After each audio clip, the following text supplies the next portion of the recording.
ఇప్పుడు మనము front part cutting అనేది చూద్దాం. ఎప్పుడైనా సరే మన క్రాస్గా వేయాలి. ఇగో ఇది చూసారా, ఇలా సాగాలి క్లాత్ అనేది. అటు ఇటు కూడా సాగినప్పుడు సాగి చెస్ట్ అనేది మంచిగా కప్ అనేది కూర్చుంటుంది.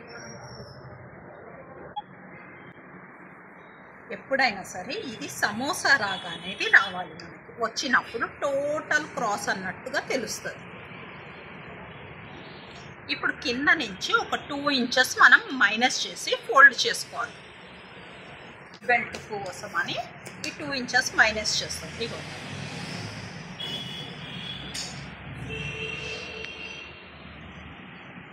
టూ ఇంచెస్ మైనస్ చేసి మనం ఇప్పుడు డ్రాయింగ్ అనేది వేసుకోవాలి.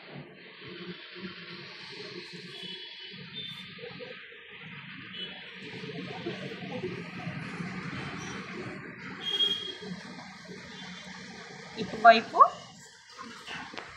ఇటువైపు ప్లస్ ఇటువైపు వేసుకున్నాక ఇప్పుడు క్లాత్ అనేది తీసేయాలి. బ్యాక్ పార్ట్ అనేది తీసేయాలి. ఫ్రంట్ పార్ట్ వేసుకుంటున్నాం కాబట్టి బ్యాక్ పార్ట్ అనేది పక్కకు పెట్టేసి ఇప్పుడు మిగతా డ్రాయింగ్ అంతా వేసుకోవాలి.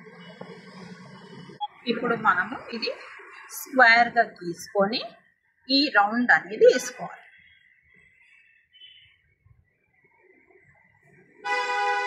ఓకేనా? వేసుకున్నాక వాళ్ళ నెక్ ఎంత ఉంది మిగతాదంతా చూద్దాం ఈసారి. ఇప్పుడు నెక్ డీప్ అనేది చూద్దాం. ఇది వచ్చి 7 ఇంచెస్ ఉంది. వాళ్ళకి నెక్ డీప్ అనేది ఎక్కువ అయింది కాబట్టి మనము 6 ఇంచెసే పెడదాం.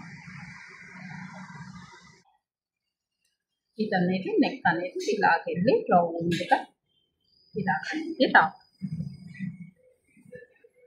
ఇక్కడి నుంచి ఇక్కడ వరకు 6.5 ఉంది. చూసారా, 6.5. అది వచ్చి 7 ఉంది. 6.5 పెడితే పైన భుజం మీద కుట్టుకోగా మనకి 6కి కూర్చుంటాయి. నెక్స్ట్ వచ్చి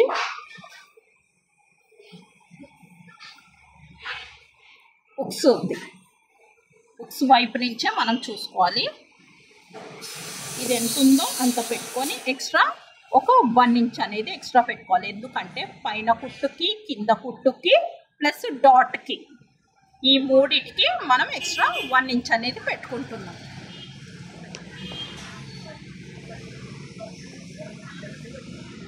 చెస్ట్ లెంత్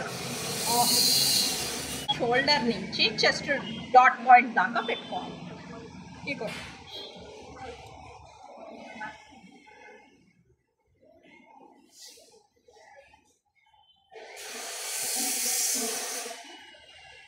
11 ఇంచెస్.